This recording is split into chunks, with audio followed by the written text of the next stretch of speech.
Igor Jankę, dzień dobry. To jest Układ Otwarty, niezależny program o Polsce i świecie. Dziś o wydarzeniu, które wywołało ogromne zamieszanie, wiele komentarzy i które jest ważne. Weto prezydenta Karola Nawrockiego dotyczące ustawy przedłużającej pomoc dla Ukrainy. Co ona tak naprawdę, co to weto oznacza, jakie może mieć konsekwencje? O tym za chwilę porozmawiam z naszym gościem, naszym ekspertem. Najpierw, jak zawsze, chciałbym bardzo podziękować wszystkim patronom. Dziękuję za wasze wsparcie, ono jest niezwykle ważne. Dzięki wam ten program jest całkowicie niezależny. Dziękuję też mecenasom, a zwłaszcza firmie AMSO, z którą od dawna współpracuję. W firmie AMSO możecie kupować polizingowe komputery z pełną gwarancją. Sami z nich korzystamy w Instytucie Wolności. Polecam i zapraszam. A oto mecenasi Układu Otwartego. Oandate MS Brokers, dom maklerski oferujący możliwość inwestycji w instrumenty z całego świata, w tym fundusze ETF, a także oprocentowanie wolnych środków na rachunku. Kliknij link w opisie. Rosnące koszty IT hamują rozwój twojej firmy? Z AMSO obniżysz wydatki nawet o 70%, wybierając polizingowy sprzęt IT sprawdzony, wydajny i gotowy do pracy. Kliknij link w opisie i pobierz specjalną ofertę dla firmy.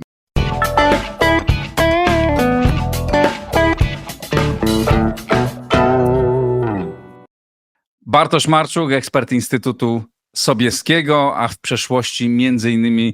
wiceminister pracy i rodziny w poprzednim rządzie. Dzień dobry, Bartku. Cześć Igorze, witam. Zacznijmy od wytłumaczenia, co oznacza weto prezydenta Nawrockiego. Co było w tej ustawie, jakie mogą być tego konsekwencje? Co tam jest? No, żeby nie za długo, ale jednak trzeba cofnąć się do momentu wybuchu wojny w 1922 roku. Wtedy Polska dość szybko uchwaliła tak zwaną specustawę, której daliśmy szereg praw osobom z Ukrainy, które dotyczyły zarówno tych, którzy przyjechali do nas jako uchodźcy, jak i rozciągnęliśmy te prawa również na osoby, które były sprzed wojny, a przypomnijmy, przed wojną w Polsce pracowało 1 200 000 - 1 500 000 osób z Ukrainy. Oni dostali Przepraszam, Bartek, ja tego nie powiedziałem. Rozumiem, że byłeś jedną z osób, która pracowała nad tymi rozwiązaniami, poprzedniego rządu, który obecny rząd chciał przedłużyć. Tak, ja byłem wtedy akurat w Polskim Funduszu Rozwoju i też konsultowaliśmy te projekty ustaw, między innymi zgłaszaliśmy tam takie postulaty, żeby te osoby mogły też zakładać bez problemu działalność gospodarczą, te, które przyjadą, czyli nie tylko miały dostęp do rynku pracy poprzez pracę, ale również przez działalność gospodarczą.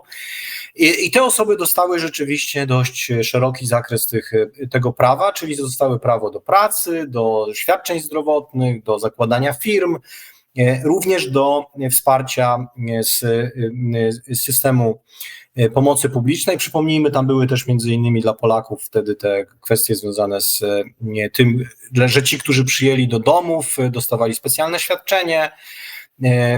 I później ta ustawa, czy ta specustawa była wielokrotnie przedłużana, ale najważniejsze z dzisiejszego punktu widzenia było to, że te osoby zyskiwały na podstawie tej specustawy bez żadnych dodatkowych formalności, zarówno ci, którzy byli przed wojną, jak i uchodźcy, dostęp do polskiego rynku pracy, dostęp do leczenia i dostęp również do świadczeń, no przede wszystkim do świadczenia 800+, no bo w Polsce generalnie jako co do zasady to jest jedyne powszechne świadczenie. I do leczenia uzyskiwały dostęp wszyscy Ukraińcy przebywający. Dokładnie, z racji tego, że są obywatelami Ukrainy bądź uchodźcami i zostało to rozszerzone również na innych, dostawali prawo do leczenia w NFZ-cie. I teraz... Warunkiem była, rozumiem, rejestracja. Warunkiem było to, że po prostu ktoś jest uchodźcą z Ukrainy. Mhm. Czyli to jest to, co też prezydent, zaraz do tego przejdziemy, o co prezydent apeluje, żeby teraz wyrównać ten status pomiędzy Polakami a osobami z Ukrainy. I teraz jest sierpień 2025 roku ta specustawa była kilkakrotnie już przedłużana, czyli obowiązywanie tych przepisów było kilkakrotnie przedłużane i sierpień 2025 roku rząd wcześniej uchwala kolejne przedłużenie tej ustawy i ma to obowiązywać do marca 26, natomiast mamy weto prezydenta. I na W międzyczasie, jeśli pojawia się wiele wątpliwości z różnych stron płynących, tak, ale takich, że po pierwsze, prawo nie traktuje równo Ukraińców i Polaków, jeśli chodzi na przykład o dostęp do opieki zdrowotnej, tak? No bo żeby Polak mógł korzystać z opieki zdrowotnej, musi płacić ubezpieczenia, albo ktoś za niego musi płacić ubezpieczenia. Rozumiem, że Ukraińcy to mieli jakby lepszy status, co było zrozumiałe w pierwszym momencie wojny. No pytanie, czy po 3,5 latach pobytu tutaj, kiedy każdy ma szansę zdobyć pracę, tak, jakby zadbać o siebie, dalej tak powinno być. Wiele osób z tym nie czuje się dobrze. No i generalnie pytanie takie, czy po 3,5 roku od momentu wybuchu wojny, kiedy ci, którzy tu uciekli z powodu wojny, no mogą jakby dostać pracę, tak, mogą sobie ją znaleźć, nie ma specjalnie z tym problemu. Każdy ma otrzymywać wysoką pomoc socjalną. Bo były też takie przypadki zgłaszane, nie znam skali, może ty coś wiesz na ten temat, no, że byli tacy Ukraińcy, którzy przyjeżdżali tutaj, rejestrowali się, brali pomoc społeczną i wracali do siebie, no bo tam za te pieniądze mogli nieźle żyć. Nie wiem, jaka skala była tego, ale tego typu patologie zdarzają się w wielu krajach, tak samo w Niemczech, tak? Tam gdzie jest łatwo stosunkowo dostać tą pomoc społeczną, no ale wydaje mi się, zrozumiała jest rozmowa na ten temat, czy należy to utrzymać, czy należy coś skorygować? Rozłóżmy to na czynniki pierwsze, zarówno to kwestię zdrowotną, jak i kwestię, rozumiem, dostępu do 800+, ale jeszcze zanim do tego przejdziemy, to słowo wyjaśnienia z perspektywy tego, co oznacza to weto, dlatego że my w tej chwili funkcjonujemy w takim oto otoczeniu, że do końca września obowiązują te przepisy dostępowe dla tego ponad 1 miliona osób, które są na polskim rynku pracy, jeżeli chodzi o Ukraińców, do końca września. I ta ustawa przedłużała to do marca 26. W związku z tym przedłużała, to oznacza, że ci ludzie nie musieli w ogóle nigdzie chodzić do urzędów wojewódzkich, w cudzysłowie załatwiać sobie tam prawa do pobytu legalnego, bo dawała im to ta ustawa, a ich pracodawcy z kolei nie musieli też zabiegać o zezwolenia dla tych osób do pracy. I to jest tak naprawdę, no to są takie powiedzmy 3 kluczowe elementy wynikające z tego weta. Dlaczego 3 kluczowe? Dlatego, że dwa pierwsze, o których rozmawialiśmy, podnosi pan prezydent Karol Nawrocki i mówi właśnie, że on nie zgadza się na wejście w życie tej ustawy z kontynuacją tej preferencji dla osób z Ukrainy, jeżeli chodzi o składki do NFZ-u, czy też nie składki do NFZ-u, tylko prawo do leczenia tych osób. A druga kwestia to jest właśnie dostęp do 800+ dla osób z Ukrainy, które nie pracują, bo to jest kość niezgody. I dlatego wetuje tę ustawę. I teraz przeanalizujmy sobie te 2 kwestie związane ze składkami, z prawem do leczenia i z 800+. Jeżeli chodzi o prawo do leczenia, no to mamy bardzo wysokie wskaźniki zatrudnienia osób z Ukrainy w Polsce. Ekstremalnie wysokie. Znaczy dane OECD nam mówią, że w Polsce pracuje rekordowa liczba uchodźców sprzed wojny, a już przed wojną tych ludzi, to są dane z kolei NBP, pracowało ponad 90%. W związku z tym, jeżeli spoglądamy sobie tak realnie na to, czy oni się leczą za nasze, czy za swoje, no to leczą się co do zasady za swoje.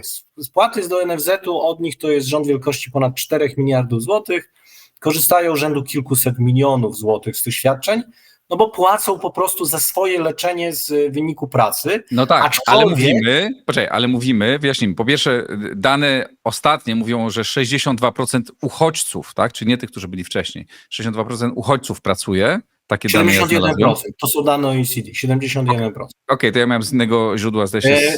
To jest rekord równy kanadyjskiemu. Na przykład w Niemczech pracuje około 27%. To jest bardzo dużo, bez dwóch zdań. Czy to jest Tak. 60 czy 70, tak? No to są, trudno przypomnijmy, mi kobiety zweryfikować, z tak? dziećmi, To jest co do zasady. To jest dużo, to jest dużo osób, ale rozumiem, że prezydent nie kwestionuje tego, że ci ludzie, którzy pracują, mają dostawać, mają korzystać z tej pomocy, no bo oni mogą. Mówimy o osobach, które Ale nie nie, ale będą pracować. Ale to wyjaśnijmy. Mówimy na razie o prawie do leczenia wynikającego ze specustawy. I tutaj prezydent Nawrocki mówi, no nie może być takiej sytuacji, że Polacy są w tym momencie gorzej traktowani niż te osoby, no bo Polak, żeby miał prawo do składki do NFZ w praktyce, albo pracuje, albo jest zarejestrowany jako bezrobotny, albo na przykład jest w pomocy społecznej i z tego tytułu jest ubezpieczony, albo zgłasza go członek rodziny do tego ubezpieczenia. Nie?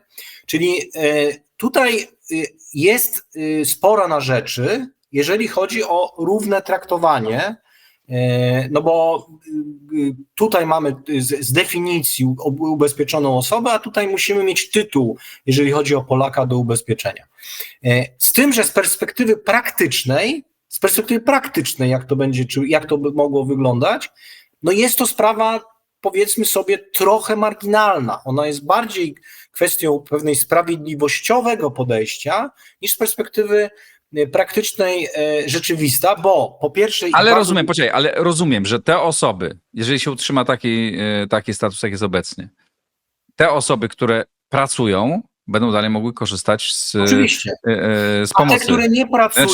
z lekarskiej pomocy i z 800 a te, które nie pracują, najprawdopodobniej znajdą sobie inny tytuł do tego ubezpieczenia, czyli albo zarejestrują się jako bezrobotne, albo postarają się o jakiś inny tytuł z pomocy społecznej, czy też ewentualnie przez członka rodziny zostaną zgłoszone. W związku z tym... Albo ich to zmobilizuje do poszukiwania pracy. Być może, tak, dokładnie. Ale z drugiej strony też trudno sobie wyobrazić, że zostawimy taką osobę na ulicy nieleczoną. W związku z tym to nie jest problem praktyczny tak naprawdę do końca, to jest bardziej problem kwestii takiego podejścia Ale to, przepraszam, to tak samo zostawimy ją na ulicy nieleczoną, jak zostawiamy na ulicy nieleczonego Polaka, który nie płaci składek, albo się nie zarejestrował. Ale w praktyce takie sytuacje też praktycznie nie występują, tak? Dlatego, że każdy Polak de facto ma na koniec dnia ten tytuł ubezpieczeniowy. Na przykład dzieci mają go z racji tego, że są dziećmi, no nie, emeryci nie z racji tego, że są emerytami. Nie każdy. Bartek, no nie każdy. Jeżeli ktoś na przykład próbuje robić jakiś biznes, tak? Jest młody, już nie jest w okresie nauki, próbuje robić jakiś biznes, no jeszcze się nie zarejestrował Ale jak to robi biznes i się nie zarejestrował? No próbuje założyć, myślę o założeniu firmy, prawda, ale jeszcze jest w takim zakłada etapie, działalność i płaci składkę do NFZ-u obowiązkową. No tak, ale jeśli nie płaci mówię o tym, że jeśli nie płaci tej składki, no to nie jest objęty Nie, jak pomocą. zakłada biznes, to płaci składkę. Ale w momencie, dopóki nie rozpocznie działalności, no to jeszcze, dopóki nie zapłaci składki, nie jest objęty pomocą. No, znaczy dla mnie to jest trochę oksymoron, bo nie można prowadzić działalności gospodarczej, nie mając działalności, nie wystawiając faktur, no bo ma kontrahentów, musi gdzieś to... Nie, mówię o osobie, która zaczyna, która dopiero myśli o zaczęciu, tak? Młodzi ludzie zaczynają coś robić, jeszcze nie zarejestrowali się, szukają pomysłu na siebie. Jest taki okres? Zgłoszeni są przez rodziców do ubezpieczenia, bądź jeśli są studentami. Jeżeli są nie są studentami, to mają tytuł jako studenci, no bądź ewentualnie faktycznie jest taka opcja, że opłaca sobie człowiek sam tą składkę, ale to jest marginalna historia. Co do zasady Polacy są objęci ubezpieczeniem zdrowotnym praktycznie wszyscy. Ale oczywiście muszą poszukać tego tytułu. Zgoda z tobą, że muszą poszukać sobie tego tytułu. Jest grupa, która nie jest. Nie jest tak, że wszyscy. Większość zdecydowana, ale jest grupa, która nie jest. W związku z tym to jest jeden element, czyli ten kwestii składki zdrowotnej, no i tutaj faktycznie można powiedzieć, że też z racji tych emocji, które są w Polsce, jest to postulat uzasadniony. Drugi postulat, czyli ten kość niezgody, którą podejmuje pan prezydent, no to jest ta kwestia 800+, że tylko dla pracujących Ukraińców. Ja tu powiem uczciwie, też jako wiceminister, który wdrażał program 500+, w 2016 roku, no jestem więcej niż sceptyczny do takiego rozwiązania. Przypomnijmy, że w ogóle to rozwiązanie zgłosił pierwotnie Rafał Trzaskowski w trakcie kampanii prezydenckiej. To była od niego propozycja, później podchwycił to też premier Donald Tusk. Ja uważam, że co do zasady w ogóle świadczenie 500+ zostało właśnie oderwane od kryteriów, dlatego że to było świadczenie takie horyzontalne, idące za dzieckiem, od tego rodzaju kryteriów, właśnie kryterium pracy.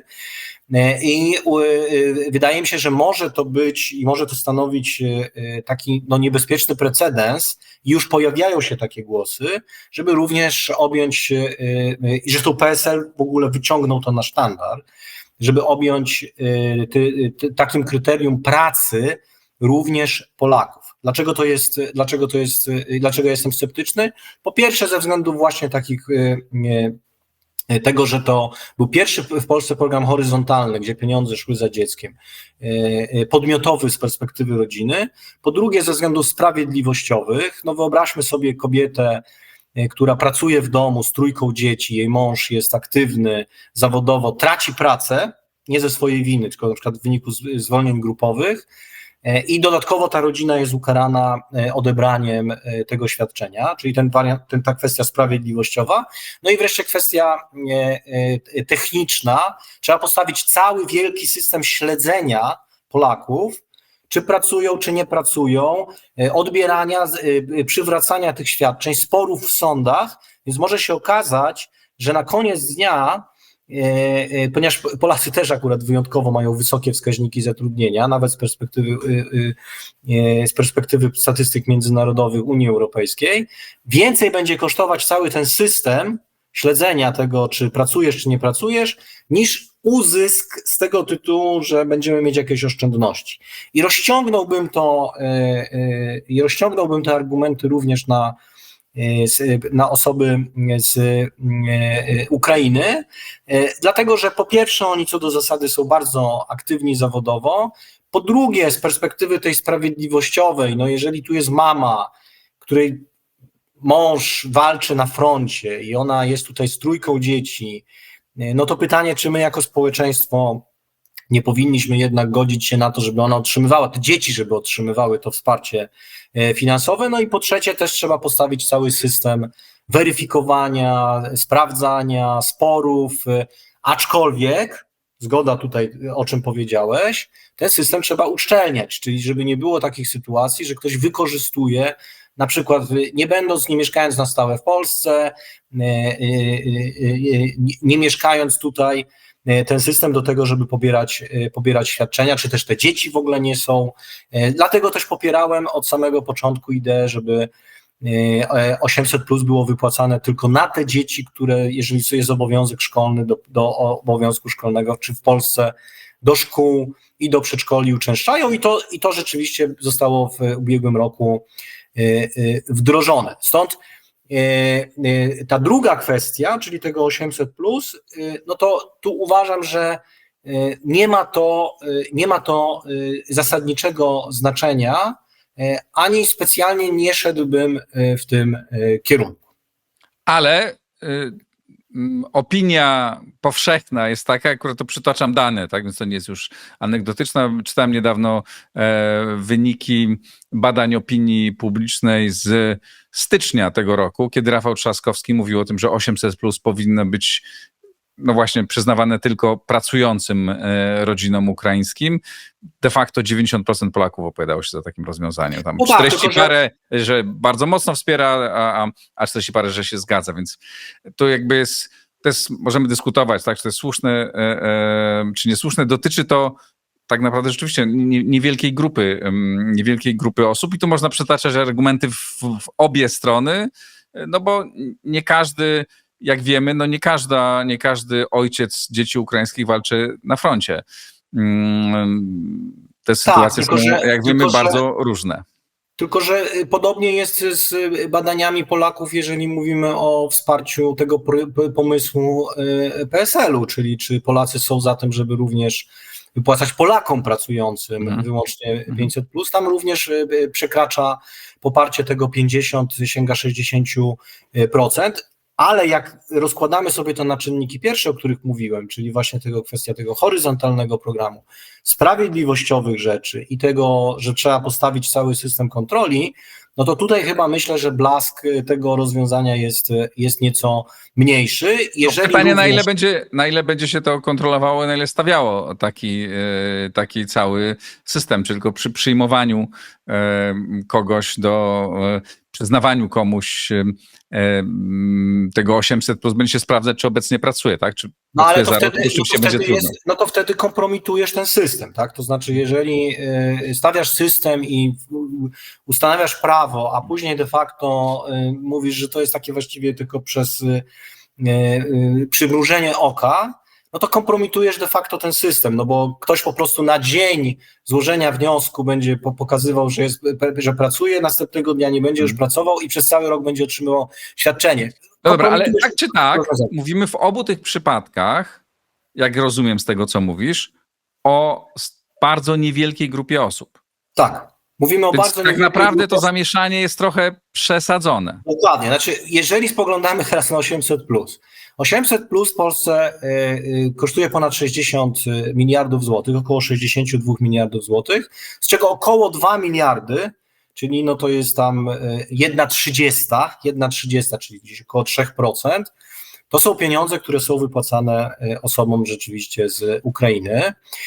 2, jeżeli spoglądamy sobie na statystyki, no to z samego PIT-u osoby z Ukrainy wpłacają do polskiego budżetu rząd wielkości 4,5 miliarda złotych, do ZUS-u ze składek emerytalno-rentowych 15 około miliardów złotych, więc za chwilę za chwilę porozmawiamy o zyskach, czy zyskach, czy nam się opłaca zatrudniać cudzoziemców, czy nie, ale jeszcze jedną rzecz tylko powiem a propos właśnie takiego szerokiego przyznawania 800+, to zresztą chyba, znaczy nie chyba, tylko ma też taki pomysł prezydent, żeby znieść podatek dla osób posiadających dwójkę i więcej dzieci, no co jest, wydaje się, rozwiązaniem bardziej efektywnym, bo z jednej strony motywującym ludzi do posiadania dzieci, ale też do pracy, także i takim bardziej zdrowym, no bo nie bierzesz pieniędzy od państwa, tylko po prostu zarabiasz i płacisz mniejsze daniny z racji tego, że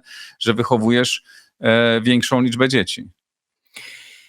Znaczy ja tutaj generalnie jak spoglądam też na te wyliczenia, do kogo trafiłaby ta ulga 2+, tak ją nazwijmy, no to w 80-70% ona trafiłaby do najzamożniejszych gospodarstw domowych, czyli takie zwolnienie. W związku z tym ja myślę sobie, że i uważam tak, że ponieważ konkludując tę propozycję, ponieważ mamy prawie 10 lat od wdrożenia programu 500+, aż trudno uwierzyć chyba, tak, Igorze, że to już prawie 10 lat, a wciąż rozmawiamy o tym jako o takiej rzeczywiście emocjonującej kwestii. Ale jest temat do rozmowy, bo jak powiedziałeś, wydajemy na to 60 miliardów złotych, tak, rocznie. Dokładnie o tym chciałem powiedzieć w kontekście tej propozycji pana prezydenta. Czyli ponieważ mamy już 10 lat tego programu i wydajemy na niego kolosalne pieniądze, ponad 60 miliardów złotych i w ogóle wydajemy na wsparcie finansowe rodzin rząd wielkości 90 miliardów złotych, tylko na wsparcie finansowe, czyli ulgi podatkowe, 500+, 300+, świadczenia rodzinne i tak dalej. 2, mamy wciąż ogromny bałagan w sposobie opodatkowywania pracy, tak? Czyli mamy bardzo duże różnice, czy ktoś pracuje na umowę o dzieło, czy na umowę o pracę, czy jest na działalności gospodarczej. Często jest tak zwany arbitraż, czyli ludzie poszukują tych mniejszego obciążenia i to nie jest wcale do końca sprawiedliwe. Więc ja powiedziałbym tak, najpierw zastanówmy się i przeanalizujmy, czy dobrze wydajemy te pieniądze na wsparcie rodzin, łącznie z ulgami, b, jak opodatkowujemy pracę, a dopiero potem zróbmy C, czyli ustawmy sobie tak system, który rzeczywiście zachęcałby w systemie również podatkowym i systemie świadczeniowym do tego, żeby realizować te cele, o których mówimy, czyli większa dzietność, inwestycja w rodzinę, czy też obniżenie wskaźnika ubóstwa wśród najmłodszych Polaków, bo tylko i wyłącznie takie pojedyncze, wyspowe elementy, one później się zakotwiczają w systemie i znowu wydamy tutaj 15 miliardów złotych, ale pytanie jest takie, czy osiągniemy cele i jakie chcemy osiągnąć cele. W związku z tym tak zostawiłbym tę naszą część rozmowy dotyczącą właśnie tych rozwiązań i tych świadczeń, w jaki sposób to racjonalnie rozwiązać.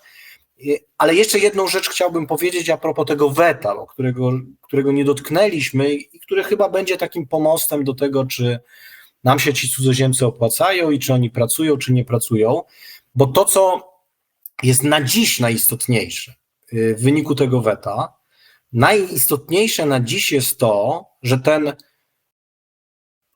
ta prolongata, która miała być do marca, ona oznaczała, że ci ludzie, ten 1 200 000 tych Ukraińców, którzy jest na polskim rynku pracy co do zasady, no oni spokojnie mogli do marca pracować, a ich pracodawcy, to jest może nawet ważniejsze, ich pracodawcy byli o to spokojni, czy mogli. A dlaczego, dobra, wytłumacz, dlaczego, znaczy co im grozi, tak? Jaki kłopot się dla nich pojawia i dla pracodawców? No właśnie, to jest rzeczywiście clue tego weta, dlatego że jak wspomniałem wcześniej, ta specustawa dawała tym ludziom prawo do dostępu do polskiego rynku pracy z definicji ustawowej. I to było przedłużane i teraz to było do końca września obowiązywało, a miało znowu obowiązywać na podstawie specustawy do końca marca. Jeśli tego rozwiązania nie ma, to mamy dwie grupy ludzi, które no, mogą zniknąć z polskiego rynku pracy. Nie dotyczy to uchodźców, którzy przyjechali po lutym 22, dlatego że uchodźcy mają specjalny status na podstawie specjalnego rozporządzenia unijnego, ale dotyczy to tej całej grupy, która była tutaj przed wojną. I tam są dwie grupy. Jedna grupa to jest taka, która około 500 700 000 ludzi, która od 1 października po prostu straci prawo do pobytu w Polsce legalnego, tym samym straci prawo do legalnej pracy, jeśli nie będzie tutaj przedłużenia tego okresu.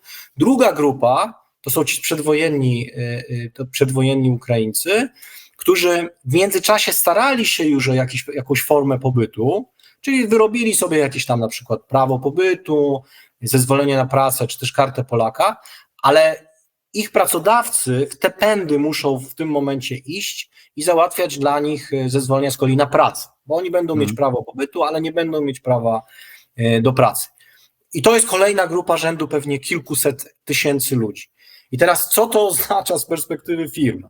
Z perspektywy firm to oznacza, że jeżeli ustawodawca, czy jeżeli politycy nie uchwalą tego przepisu do końca września, to mamy taką sytuację, że od 1 października około 600, pewnie 700, może 500 000 ludzi jest w Polsce nielegalnie, którzy pracują i nielegalnie w związku z tym też będą pracować. Potężny problem dla naszej gospodarki i polskich firm. A drugie kilkaset tysięcy trzeba będzie w te pędy próbować administracyjnie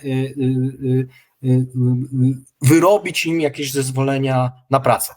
Potężny z kolei problem taki operacyjny dla firm. W związku z tym, konkludując już tę kwestię, najważniejsza i najbardziej krytyczna w tej chwili sprawa, jaka jest, i pan prezydent już zgłosił, można go przeczytać, ten projekt ustawy, ja go wczoraj przeczytałem, i on chce tego przedłużenia, tego okresu do marca, ale to jest, żeby się w tej chwili dogadali politycy i przez Sejm do końca września przeszła ustawa, która wydłuży nam ten okres, tego jak rozumiem. Ale jeżeli uważamy, bo ja się zgadzam, że to jest absolutnie ważne, tak? I za chwilę możemy porozmawiać o tym, jak bardzo nam się opłacają ci pracownicy tutaj, chociaż już wspominaliśmy o tym. No ale nawet jeśli ta ustawa przejdzie, chociaż trudno, widząc poziom napięcia, to gdzie chodzi o to, żeby jedni dowalił drugiemu, jak wiesz, obawiam się, że to może nie przejść. Bo też moim zdaniem powinna być też ze strony prezydenta wcześniej próba porozumienia się, nie, w tej sprawie z rządem i znalezienia takiego rozwiązania, które, znaczy zagroży, być może mógł prezydent zagrozić wetem, powiedzieć, dobra, ale to zróbcie tu takie i takie poprawki, nie?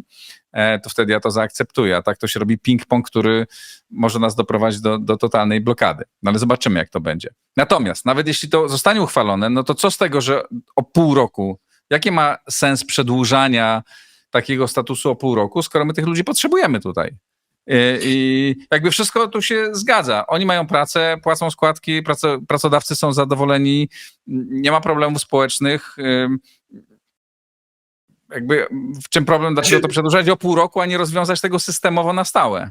Znaczy nie, bo polski system pracy cudzoziemców opiera się jednak na indywidualnym rozpatrywaniu indywidualnych spraw. Znaczy tylko i wyłącznie i w COVID-zie mieliśmy takie specustawy, i później po wojnie, czy w trakcie wojny, po wojnie, że było to rozwiązywane ustawowo, czyli horyzontalnie mówiliśmy dla danej grupy, wy nie musicie przychodzić po żadne zezwolenia na pracę, zezwolenia na pobyt, bo my wam to z ustawy gwarantujemy.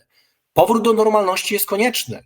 To znaczy będziemy już w marcu 26, 4 lata po wojnie i powinniśmy zacząć, i tu znowu właśnie a propos tych składek do NFZ-u, zacząć spróbować traktować wszystkich mniej więcej tak samo, tak? Czyli nie tylko, że mamy określoną grupę ludzi z Ukrainy, bo wszyscy pozostali cudzoziemcy muszą przejść przez ten system. Czy nie wydaje się, że rozsądne byłoby uchwalenie dzisiaj takiego prawa, które mówi, dobra, mamy pół roku na uporządkowanie tego, Dokładnie, ale dzisiaj dokładnie. o tym wiecie pracodawcy i wy Ukraińcy, Tak jest. że macie pół roku na to, żeby sobie to uporządkować. Tak? I wtedy Tak jest. nikt nie może powiedzieć, nawet, że nie mógł tego zrobić. I to jest, tak, wydaje mi można nawet dać dłuższy czas, rok, dlatego że wiemy, jak urzędy wojewódzkie mają problemy z obsługą tego. Pewnie trzeba by było wzmocnić te urzędy wojewódzkie, jeżeli chodzi o kwestię wydawania tych zezwoleń, pobytów i tak dalej, ale należy dążyć do normalności. Natomiast nie można robić czegoś takiego, że wszyscy pracodawcy w Polsce byli przygotowani, bo było przedłożenie rządowe i rząd powiedział, wydłużamy do marca. I wszyscy wiedzieli, no dobra, wydłużają do marca, w związku z tym już wydłużali 3 wcześniej razy, to ja nie muszę się martwić o tych moich pracowników z zagranicy. I nagle mamy sytuację kompletnego klinczu, gdzie nagle ci pracodawcy wylecą w powietrze. Oni wylecą w powietrze, dlatego że przypomnijmy, że w niektórych zakładach produkcyjnych takich ludzi, którzy pracują, to nie jest już tylko i wyłącznie jakaś bardzo prosta praca. Tych ludzi trzeba przeszkolić, oni muszą mieć jakieś elementarne, techniczne zdolności. Jest po 20-25%. Czyli generalnie jak spoglądamy sobie też na te statystyki, to mówimy o tym, że mamy około 6-7% ludzi, którzy w tej chwili pracują, to są cudzoziemcy, około 5% to są Ukraińcy. Wyobrażamy sobie, że nagle znika z rynku pracy 1 000 000 osób z Ukrainy, ja sobie tego nie wyobrażam. Czyli kończąc wątek, ten właśnie, ja również tak jak ty, Igorze, oczekuję od polityków, żeby oni się dogadali, bo nie może być tak, że w tak super poważnych historiach będzie jakiś ping-pong. Bo to jest po prostu kwestia funkcjonowania tysięcy. Bo to jest strata, firm. powiedzmy, to jest i strata dla polskich przedsiębiorców, również dla tych Ukraińców, tak? Ale powiedzmy, dobra, troszczymy się o jakby nasz interes, ale to jest i potężne problemy dla polskich firm, ale również mniejsze wpływy dla budżetu. Bo ci ludzie nie zarabiając, nie płacą, nie będą płacić podatków i składek. Firmy będą mieć kłopoty, w związku z tym będą mniej zarabiać i płacić mniej podatków. Ja nie widzę w tym żadnego dobrego skutku. Więc to rzeczywiście jest rzecz, którą należy absolutnie jak najszybciej rozwiązać i to się zgadzamy. Tu obie strony muszą się porozumieć. Moim zdaniem prezydent mógł wcześniej, bo moim zdaniem te rzeczy są do naprawienia i one powinny zostać lepiej uregulowane. Mamy 3,5 roku wojny, tak za pół roku będzie 4 i nie wiem, jak będzie dalej. I nie ma powodu, moim zdaniem, dlaczego obywatele Ukrainy mają mieć więcej praw niż Polacy w niektórych tych kwestiach. Nawet jeśli to jest niewielka grupa ludzi, jednak dla porządku tak jeszcze należy uporządkować, przepraszam za powtórzenie, ale należy to zrobić w sposób racjonalny, no taki, żebyśmy mieli czas na przygotowanie się i żeby Polska przy okazji na tym nie traciła. To się chyba, rozumiem, że tu się zgadzamy. Tak, nawet nie wiem, czy coś mam do dodania. Dobra. Jest jeszcze jedna sprawa, o której nie wspomnieliśmy, której wiem, że nie jesteś specjalistą, tak? Ale może to też, bo ona wzburzyła, czy wzbudziła entuzjazm, znaczy krytykę, ale też u niektórych entuzjazm, że moim zdaniem bardzo niesłuszny, że to oznacza, że Polska nie będzie mogła finansować funkcjonowania Starlinków na Ukrainie. Nie? Kiedy od tego zależy między innymi to, czy Ukraińcy się bronią, czy nie bronią, co niezależnie od naszego nastawienia, czy ktoś bardziej lubi, czy mniej naszych sąsiadów, w naszym interesie jest to, żeby się bronili lepiej. I ja uważam, że absolutnie powinniśmy to robić i powinniśmy to robić być może nawet bardziej, bo sytuacja jest bardzo trudna.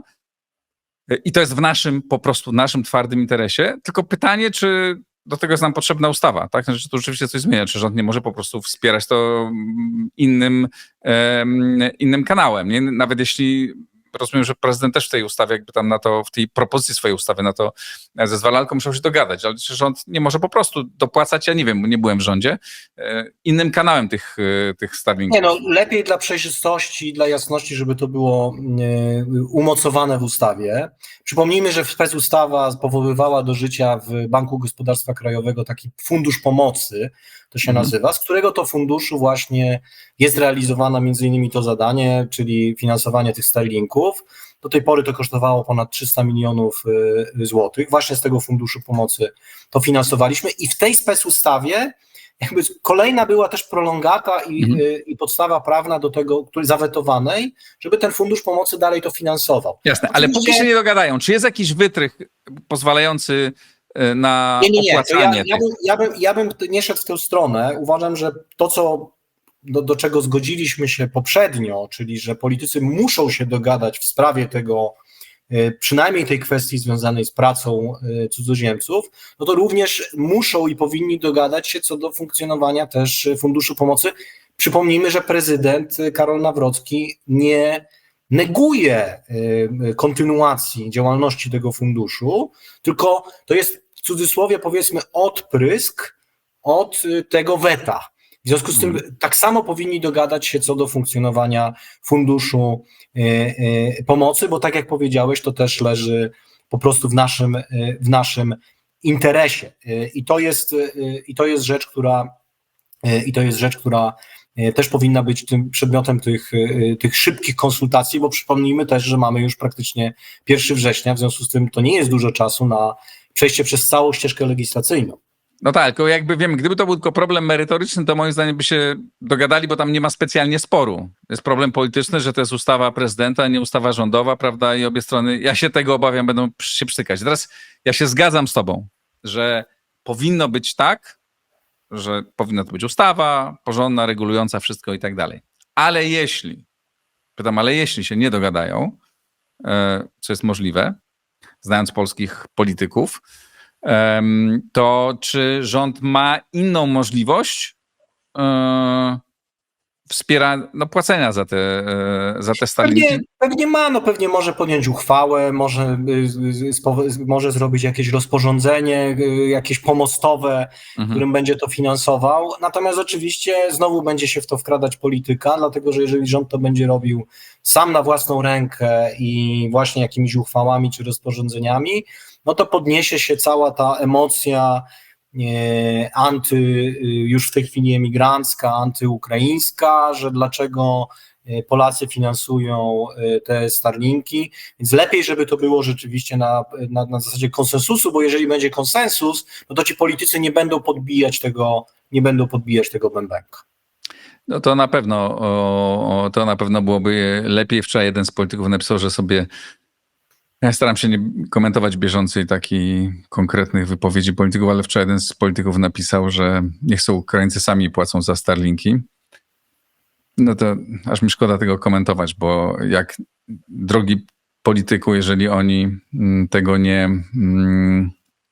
jeżeli oni nie będą mieć tych Starlinków, to my będziemy płacić znacznie większe pieniądze za ochronę swojego bezpieczeństwa. Ja zawsze w takiej sytuacji polecam eksperyment intelektualny pod tytułem Rosja najedzie Polskę i Który nie jest taki, będą, to nie jest niemożliwe. i będą Niemcy, w Niemczech będzie dyskusja o tym, czy w Wielkiej Brytanii, czy we Francji, czy we Włoszech, czy w jakimkolwiek innym kraju, czy pomóc Polsce w utrzymaniu komunikacji tej satelitarnej. No umówmy się, to jest rząd wielkości 300 milionów złotych, czyli tam powiedzmy około mniej niż 100 milionów dolarów i w tym kraju pojawią się takie głosy, że absolutnie niech sobie sami Polacy, no, którzy będziemy tu ginąć na froncie i będziemy tutaj walczyć, niech sobie sami Polacy za to zapłacą i wtedy polecam taki intelektualny eksperyment, jak my się z tym poczujemy, no bo generalnie możemy być dokładnie w takiej samej sytuacji. Poczujemy, to jest mniej ważne, jakie będą konsekwencje tego, tak? Te Starlinki odgrywają bardzo ważną rolę i świetnie, że to finansujemy i musimy to robić. Ja rozumiem, że akurat na szczęście prezydent Nawrocki tu w tej sprawie też myśli podobnie, tylko że ten ruch utrudnia, jeśli znaczy to weto, tak? Jeżeli przez miesiąc się nie dogadają, to będziemy mieć problem, no ale miejmy nadzieję, że się dogadają. Bartku, no jeszcze na koniec mieliśmy porozmawiać chwilę o tym, zróbmy tylko krótki wątek dotyczący skutków tego, że cudzoziemcy w Polsce, nie wiem, tam mamy ponad 1 milion Ukraińców w tej chwili, tak, z czego 60-70% pracuje. Jakie są przychody z tego do naszego budżetu? Jaki jest ten bilans zysków i strat? Znaczy z perspektywy gospodarczej, stricte gospodarczej, to co mamy obecnie jeżeli chodzi o wpływ imigrantów na polski rynek pracy, no to jest chyba można porównać, tu znowu taki eksperyment intelektualny, do tego jak Polacy pojechali po 2004 roku do Wielkiej Brytanii i Irlandii. I też zachęcam wszystkich do tego, że jeżeli no tak bardzo emocjonalnie podchodzą do pracy tych osób, no to żeby sobie przypomnieli, jak czuliśmy się niekomfortowo, czy wręcz obrażani, kiedy Polacy po prostu ciężko pracowali w Wielkiej Brytanii, też mieli ekstremalnie wysokie wskaźniki zatrudnienia, a w momencie, kiedy była debata o Brexicie, no to wszyscy mówili o tym, jak to my tam korzystamy z tego socjalu, świadczeń zdrowotnych też, nomen omen, i zabieramy komuś pracę. Z perspektywy danych makro, z perspektywy danych liczbowych mamy ekstremalnie wysokie wskaźniki zatrudnienia osób, które przyjechały do nas do pracy, zarówno Ukraińców, Białorusinów. Głównie mówimy o nich, dlatego że to też są, żyjemy trochę w warszawskiej bańce i widzimy sporo ludzi, którzy na przykład są z Indii, czy z Kolumbii, czy z jakichś innych miejscowości. My nie mamy co do zasady tych ludzi w Polsce. My mamy w Polsce 90% ludzi, którzy w Polsce pracują, to są Ukraińcy, Białorusini, bądź ewentualnie osoby z Unii Europejskiej, no czyli takie, które przyjeżdżają tutaj na zasadzie po prostu zwykłego, otwartego rynku pracy.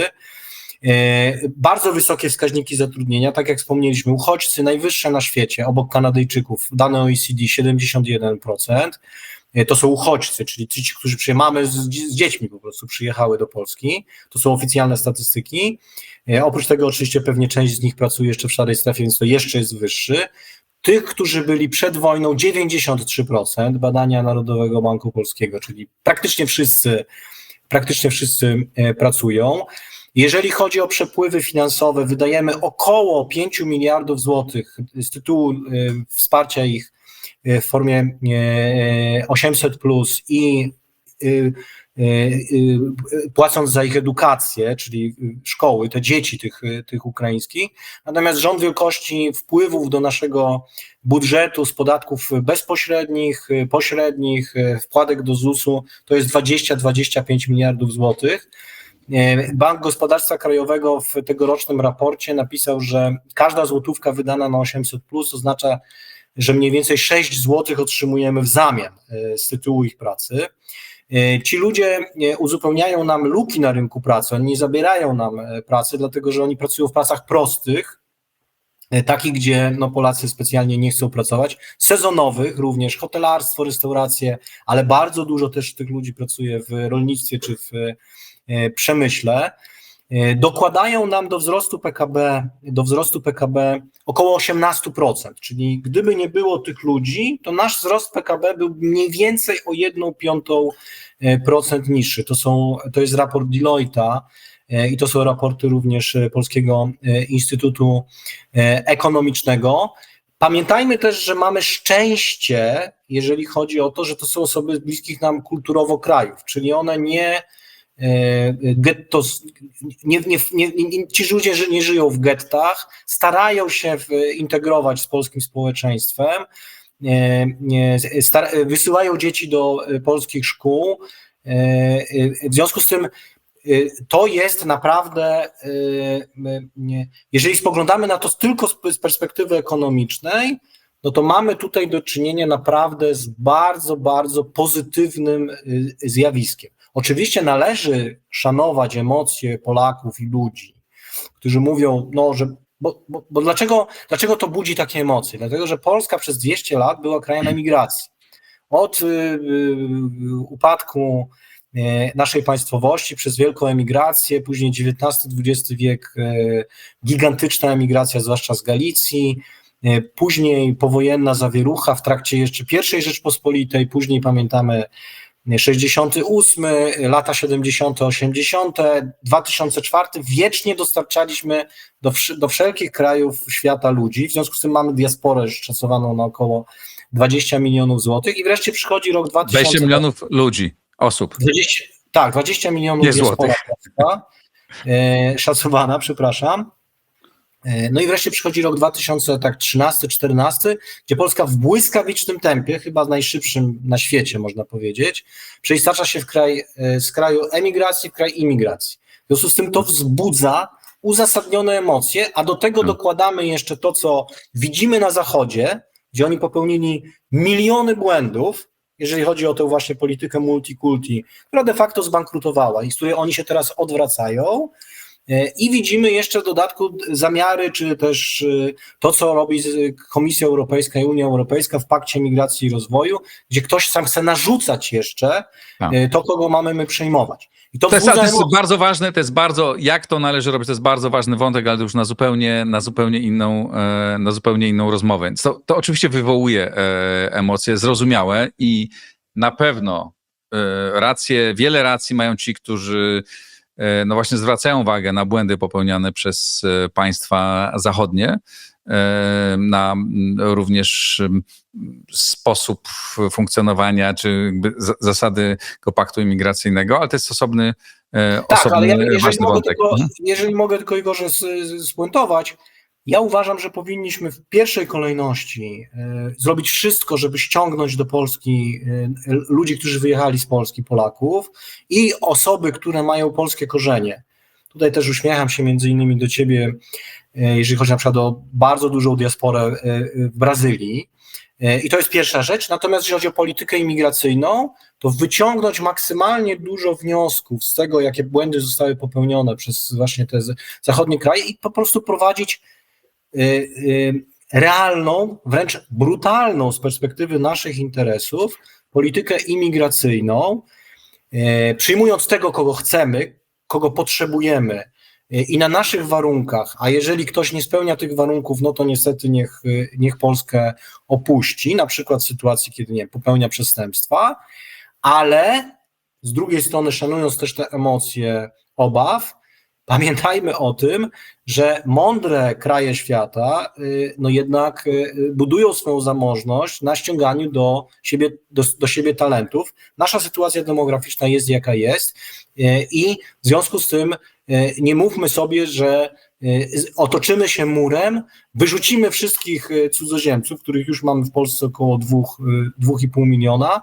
których większość pracuje, których większość jest bliska nam kulturowo, bo to też jest dużo Białorusinów, i zamkniemy się i zamkniemy oczy i będziemy tutaj sobie w naszej autarkii funkcjonować.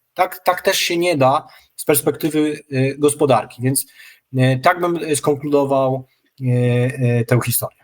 Podsumowując całą naszą rozmowę i kwestię dotyczącą weta, rozumiem, że mniej więcej, jeżeli politycy porozumieliby się i przyjęli te rozwiązania, które proponuje prezydent, no to jakby problem by się nie całkowicie rozwiązał, tak, ale byśmy szli w dobrym kierunku i powinniśmy myśleć o systemowych, długofalowych rozwiązaniach. Natomiast jeśli do tego nie dojdzie, no to mamy klincz i wiele poważnych problemów. Tak jest. No i też apelowałbym jednak do wszystkich środowisk politycznych, nie tylko o to, żeby rzeczywiście się w tej sprawie tutaj jednostkowej porozumieli, ale również, żeby nie podbijali tego bębenka tych emocji antyimigranckich, dlatego że no, z perspektywy naszego interesu narodowego jest to, żeby rzeczywiście próbować znaleźć tą swoją własną ścieżkę, ale my na własnych zasadach imigrantów jednak potrzebujemy. No i dobrze byłoby też, żeby w tej sprawie potrzebna jest otwartość obu stron, tak? Żeby to nie było tylko takie oczekiwanie, no wy zaakceptujcie wszystko, co ja mówię, aczkolwiek to by rzeczywiście rozwiązało te problemy, gdyby politycy obozu rządzącego przyjęli rozwiązania prezydenta, no ale wiadomo, no dynamika polskiej polityki jest taka, że wtedy jest kompletny ping-pong. No tu potrzebna jest po prostu porozumienie, jak w wielu bardzo ważnych innych sprawach i to powinno być też włączone do tego pakietu, który jest ponad tymi walkami politycznymi. Bartku, bardzo ci dziękuję. Bartosz Marczuk, Instytut Sobieskiego, a wcześniej wiceminister pracy i rodziny w poprzednim rządzie Prawa i Sprawiedliwości, który te rozwiązania wprowadzał. Dzięki serdeczne. Dziękuję serdecznie. Dziękuję Państwu. Oczywiście czekam na Wasze komentarze. Napiszcie, co o tym sądzicie. Jak widzicie, układ jest otwarty, tutaj każdy pogląd jest dopuszczalny i w sposób bardzo otwarty rozmawiamy o wszystkim. To miejsce może istnieć dzięki patronom, dlatego jest niezależne i nie muszę uginać się przed jedną albo drugą stroną. Zachęcam Państwa do wspierania układu otwartego. Subskrybujcie, oglądajcie. Pozdrawiam serdecznie, do następnego razu.